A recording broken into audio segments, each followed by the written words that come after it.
buildup of offensive capabilities as acquiring counter-strike capabilities, and cover up its export of lethal weapons through the so-called defense equipment and technology cooperation.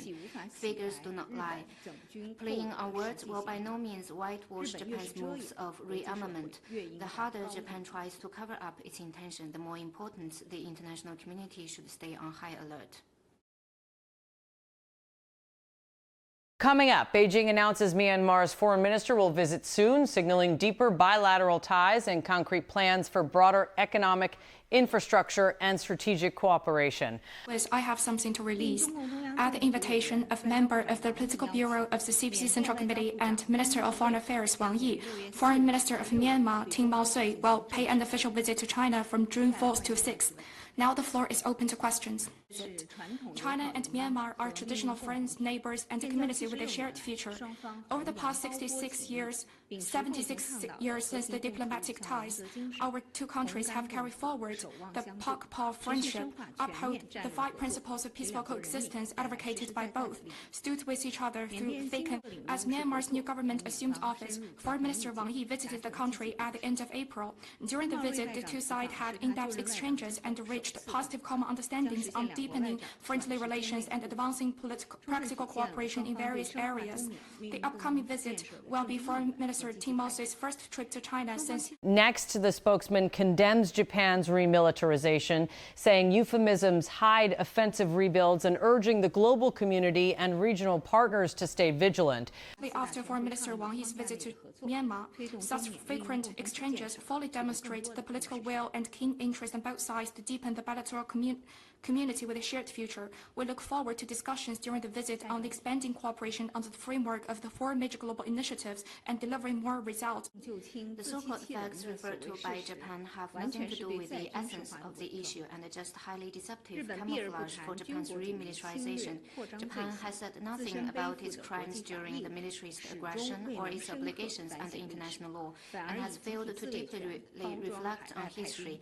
It packages overseas deployment as exercising the right to collective self-defense, glosses over its buildup of offensive capabilities as acquiring counter-strike capabilities, and cover up its export of lethal weapons through the so-called defense equipment and technology cooperation. Figures do not lie. Playing on words will by no means whitewash Japan's moves of rearmament. The harder Japan tries to cover up its intention, the more important the international community should stay on high alert. 的一项安全协议，外交部对此有何评论？ China and Solomon are comprehensive strategic partners of mutual respect and common development for the new era.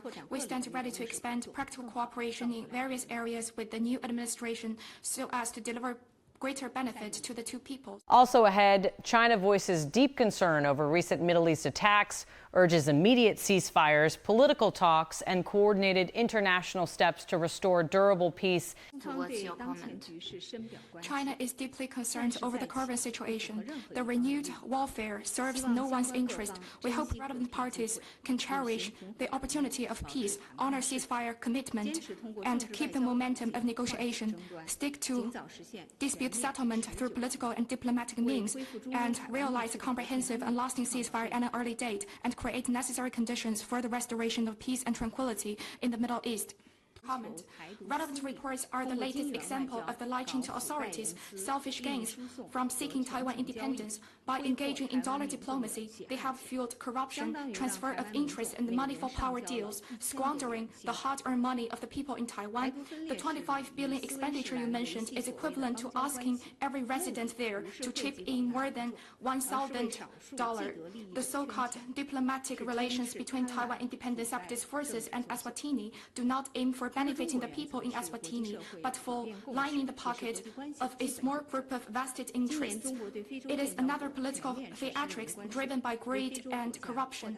The One China principle is a prevailing international consensus and also a basic norm governing international relations. This year, China has extended zero-tariff treatment to 53 African countries having diplomatic relations with China across the board, which serves as an opportunity to African countries